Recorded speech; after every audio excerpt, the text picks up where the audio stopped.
ঝগড়া কাজ খামাই তোর বাম্মা ওখানে ঝগড়াই শিখেছে কচু খাওয়া মুখ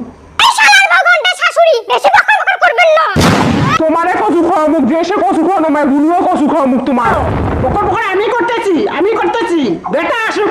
হ্যাঁ আসুক আগে তোমার বেটা, তোমার অবস্থাটা কি করে সেটা দেখে না লাই তোমরা। করবেন কি বিচার করবেন? ওর বেটা কি তোমার বাপের খায়? তোমার কথা শুনবে? পাটি দেবেন না, খবরদার না পাটি দেবেন না, তুই টেসে মারি ফেলাই। হ্যাঁ মোট টুটি দিবেন বাবা রে বাবা, আয় বাবা কেমন গোল নিয়ে আসলি বাবা আমার টুটি দিবে। তোমার টুটি দেবেন তোমাকে আমি দুনিয়া থেকে তুলে দেবো। হ্যাঁ তোমার শরীরে গোস্ত আছে যেমন দুনিয়া থেকে তুলে দিবেন। এই চিকা বাচ্চা চিকা শরীরে গোস্ত নাই নিজের না